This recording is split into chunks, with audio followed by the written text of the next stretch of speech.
September 2nd, a US drone fires a missile at this Venezuelan boat. 11 people on board, all killed. The White House says these were terrorists smuggling drugs. Venezuela calls it a heinous crime. September 15th, a second Venezuelan boat is hit. 3 people killed. The US warning it is hunting drug traffickers. September 19th, word of another strike, another 3 people dead. President Trump terminates narco-terrorists. Then a 4th strike on October 3rd. 4 people killed, more drug traffickers, says Trump's Secretary of War, just off the coast of Venezuela, and with a familiar warning, these strikes will continue until the attacks on the American people are over. In none of these cases has the Trump administration provided any evidence that the people targeted were terrorists or that they were carrying out some kind of imminently threatening attack on the United States, or even that there were any drugs on board those boats at all. But what is clear is the US military machine spinning up. Warships that for weeks have been mobilizing and moving towards Venezuela on and under water. Trump has explicitly threatened to attack Venezuela if provoked, as Venezuela itself warns the US to stay away. But all told, the US has moved thousands of military members into the region, their exact intention left unsaid, and against which Venezuela says it is prepared to fight if necessary. The Trump administration is ramping up its attacks on suspected drug smugglers. Tensions are escalating between the U.S. and Venezuela. The Venezuelan army has been training members of the public in the event of a U.S. incursion. Let's try to understand what threat the U.S. sees and what explains Venezuela's position that Trump is trying to start a war.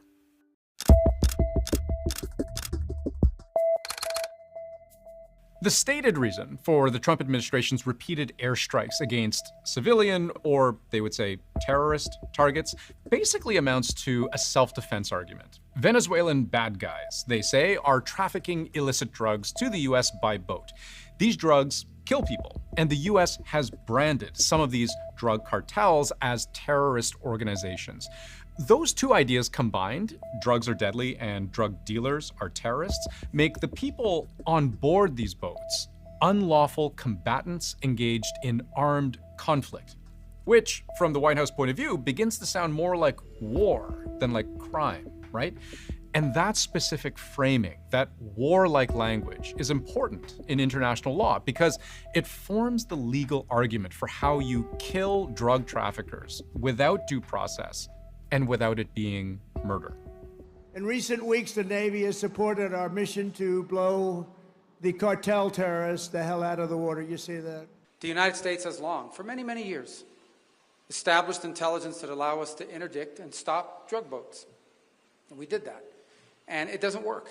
What will stop them is when you blow them up. The President of the United States is going to wage war on narco-terrorist organizations. So this is not the first time that we've seen the Trump administration try to blur the lines between drug trafficking and illicit activities with war. So engaging in these strikes and calling them a wartime activity allows Trump to say that we're currently in armed conflict with Venezuela. But according to the experts we spoke to, there are 2 problems with seeing this drug war as a literal war. The first has to do with whether this even really meets that bar at all. These are non-combatants who were firing on U.S. personnel. They weren't attacking U.S. territory. They were very far from U.S. waters. Right. Like, is this really a war that requires fighter jets, destroyers, and guided missiles? But the other problem has to do with whether these Venezuelan gangs are even the ones smuggling the deadliest drugs into the U.S. in the first place. Well, first of all, with fentanyl, no, there's absolutely no evidence of fentanyl production or trade going through Venezuela in any relevant significant amounts. The U.S. Drug Enforcement Administration's own assessment singles out Mexico, not Venezuela, as the overwhelming supplier of fentanyl to the United States. According to the Department of Homeland Security, about 2/3 of the fentanyl it seized in recent years comes from Mexico. So where does Venezuela fit in? Well, according to the U.S. Department of State, predominantly in the trafficking of cocaine, about 10 to 13% of the world's supply. But worth pointing out, cocaine is not the #1 overdose killer in the United States. That would be fentanyl, which kills roughly 80,000 Americans each year. Cocaine, less than half that amount. And again, only a small proportion of that attributable to Venezuela. Which brings us back to the original question. It's the wrong location, wrong destination, wrong drugs. It really does raise a lot of questions of why is the administration doing this? The US and Venezuela are not friends. Trump has openly accused the Venezuelan government as being infiltrated by terrorist organizations, to the point where, effectively, the head of state is the head of a terrorist organization. Venezuelan President Nicolas Maduro, an indicted narco-terrorist. The US government even put a bounty on his head, recently doubled to $50 million for any information leading to Maduro's capture. We're not going to have a cartel operating or masquerading as a government operating in our own hemisphere. Venezuela is, in fact, one of very few countries in the world whose leader the US doesn't even officially recognize. I can think of only 3 examples. The Taliban in Afghanistan, Alexander Lukashenko in Belarus, and then there's Nicolas Maduro of Venezuela. The US believes he cheated to win the last election, and allowing this and other kinds of criminality risks creating broader problems. There's a whole nexus of other types of illegality that really, quite frankly, affects not even particularly the United States, but strengthens US enemies, but also weakens regional neighbors, Brazil, Guyana. Other countries are also affected by this illicit economy and commerce that has really grown up in Venezuela under the Nicolas Maduro government and before. But even in all these regards, Venezuela itself is not unique. Corruption and authoritarianism are not uniquely Venezuelan problems. So why single them out? Well, there's a number of interpretations, and one of them, of course, has to do with its oil and mineral wealth.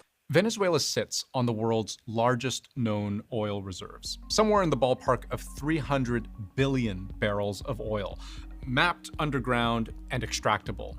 Not even Saudi Arabia, the world's biggest oil exporter, has reserves this large. It also has abundant reserves of gold and of other minerals, including rare earth minerals, which are quite important. There's a strategic element in controlling Venezuela and in not letting other superpowers such as China and Russia control Venezuela. And this is where the Venezuela problem for the US potentially touches on a much bigger issue that isn't really about drugs or regime change at all.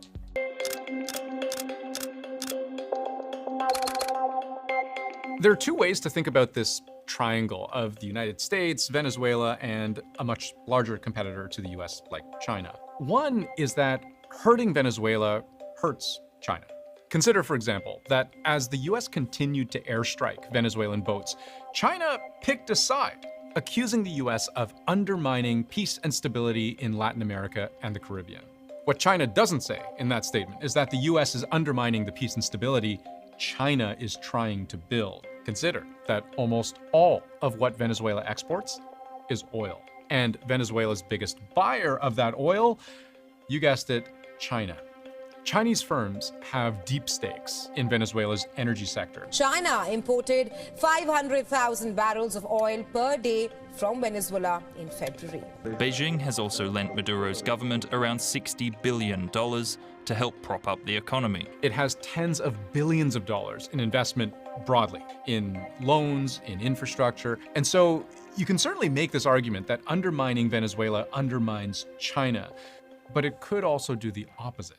It's not clear that there is a strategy here. In fact, it's very clear there is no strategy in terms of a new Venezuela policy. Because if history has shown anything at all, it's that decades of bad blood, sanctions, provocative posturing, bounties, criminal charges, maximum pressure, it hasn't come anywhere close to achieving what the US had hoped. When these sanctions were applied, instead what we saw was kind of a rallying around the Maduro government. And the Maduro government took this as an opportunity to really consolidate its control over its own party and other state institutions. It didn't work. Maduro's still there. So if this is a pretext for trying to take out Maduro, it's a really big gamble.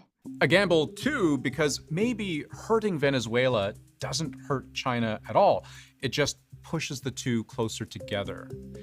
And this has already happened. Beijing recently upgrading its relationship with Venezuela to the highest possible level, an all-weather strategic partnership, which is basically besties, an unconditional, enduring cooperation. The Maduro government has become increasingly indebted to China in recent years because it has become so much more isolated from other countries due to economic sanctions. Almost all Chinese arms sales to Latin America go straight to Venezuela. Planes, armored vehicles, artillery, anti-ship missiles, weapons flow in, oil flows out. And I'm not saying anything the US government hasn't already figured out for itself. So let's consider one more reason, which might explain why Venezuela.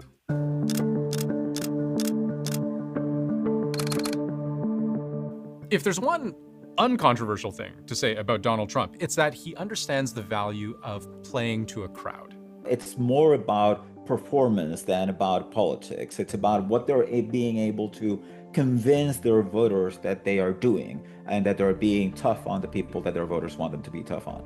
An important point, I think almost all the experts we spoke to for this story underlined, is how many Venezuelans live in the United States, and primarily in the state of Florida, a major swing state where in some cities almost half of the population is Venezuelan and overwhelmingly anti-Maduro.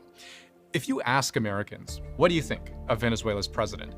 Among the 50% who have an opinion, 44 out of 50 dislike him. Venezuela has plummeted into political and economic calamity following decades of corruption. Nicolas Maduro is an indicted drug trafficker in the United States, and he's a fugitive of American justice. Rubio pushed for the maximum pressure strategy on Venezuela in the first administration, and I think that he really now wants to finish the job. And he has a lot of power and authority himself in the administration.